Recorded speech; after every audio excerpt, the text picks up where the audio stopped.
The Democrat Party. You know, the party with the big division in the middle of it, where you have either side pretty much not liking anything the other side is saying and doing, to the point where if you were to add a simple spark into any of that, the whole thing could set ablaze and be destroyed.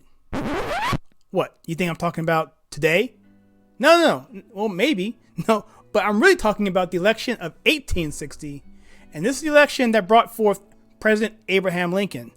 It's a fascinating story that I'm going to talk about, and it parallels very much to today, where the Democrat Party is on the verge of destruction, and we're going to talk about that right now. Hello, my name is Kyle, and welcome to my channel where I take culture, TV, and movies, and I filter it right. If this is your first time here, please consider hitting that like and subscribe button and that bell icon so you don't miss any future content.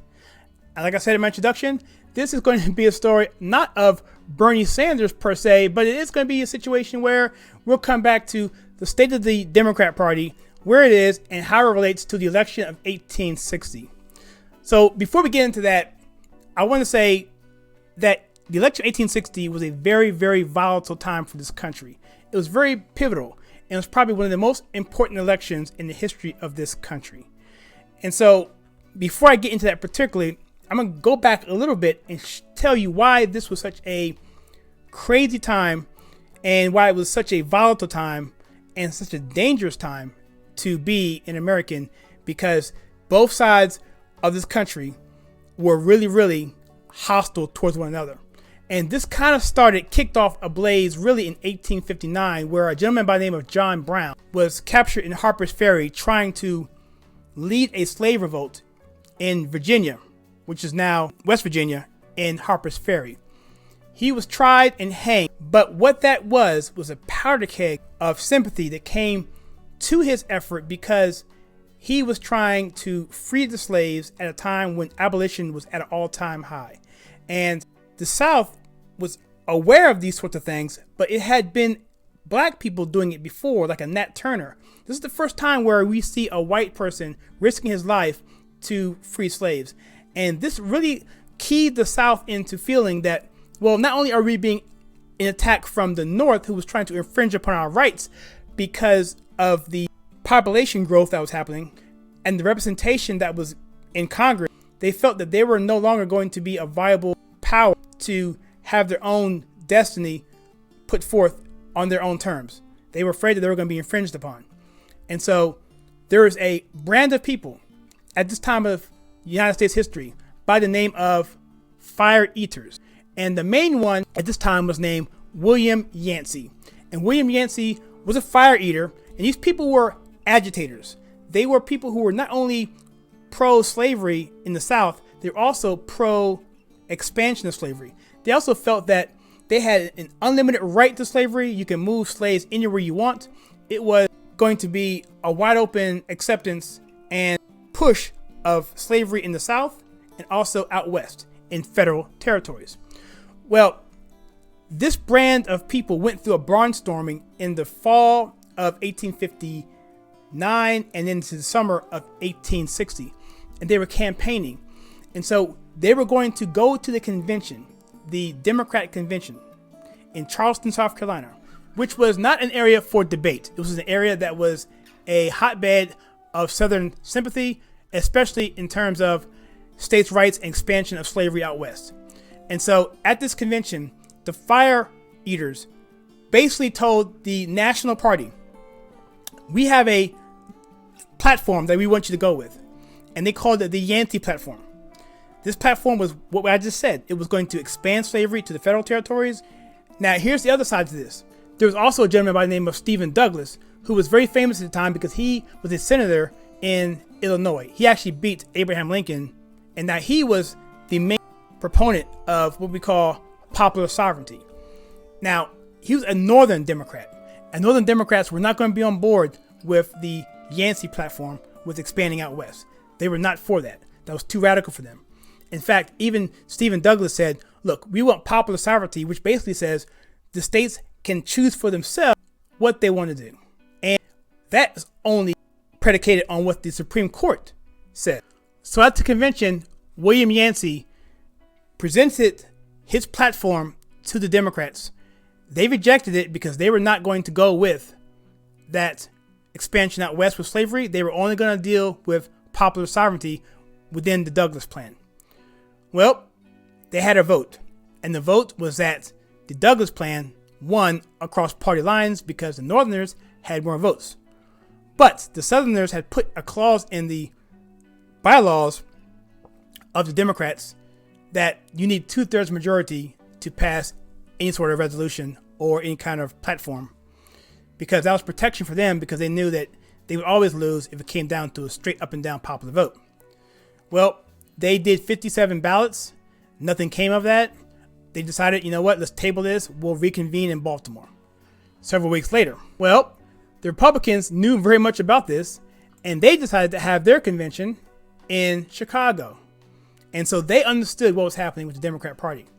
They smelt opportunity. So they wanted to put forth a candidate that would be a wide spectrum candidate across the board that people would accept. And so they didn't want anyone too radical. And so the candidates were William Seward from New York. He eventually became the Secretary of State under President Lincoln. And he was a strict abolitionist. He was too radical for them. And then we had a Simon Chase.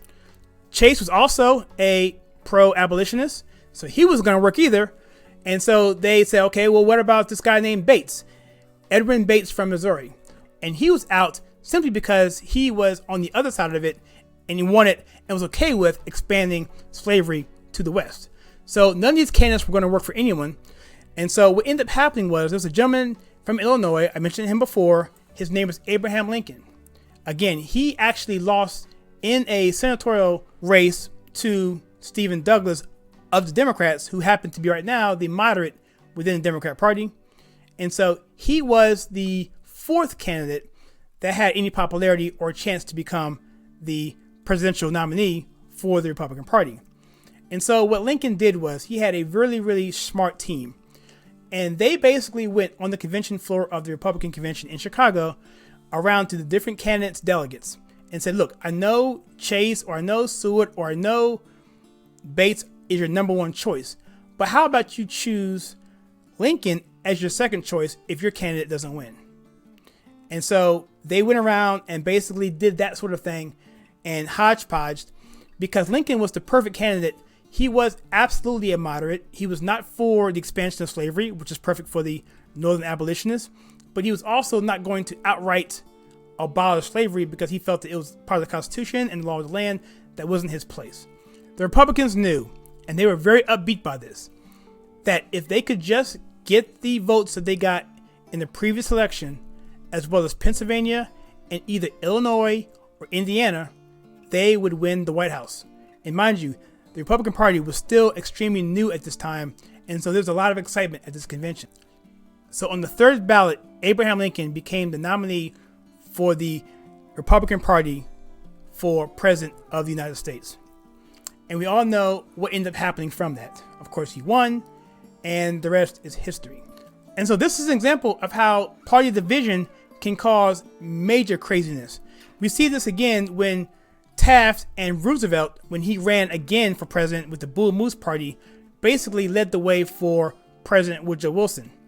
It's a similar thing. So if you have a party that splits up, you take those votes, you divide them up, and then the person on the other side of that, the third party, ends up winning. That's what happened here.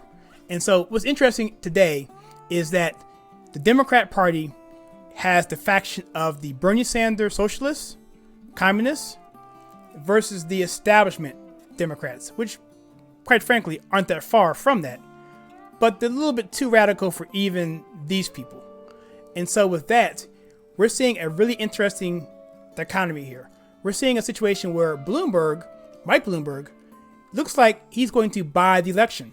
He spent over $300 million, and now he's looking to barnstorm the country on Super Tuesday 1 and 2, get enough delegates, go to a convention, and become the nominee. Now, Bernie Sanders right now has the most delegates, and he's the front runner, but we will see at their convention what happens. But as an example, I'm not sure how the current day Democrats are going to be able to get out of the situation they're in, because they're so divided. Just like in 1860, the Northern Democrats and the Southern Democrats were so sharply divided that they couldn't come together, even if it meant losing an election. It's really fascinating. But really, even with that, Abraham Lincoln wound up winning enough electoral votes in 1860 that it wouldn't even matter if they had pulled all their votes together. They still would have lost by a considerable margin. And that includes the Constitution Party, which was a third party that was actually there at the time. And so what do you think? Do you think that the party divide right now in the Democrat Party corresponds at all with what happened in 1860?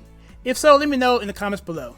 And if you like the content in this channel where I take culture, TV, and movies and filter it right, please hit that like and subscribe button and that bell icon so you don't miss any future content. As always, please check out some content that I have right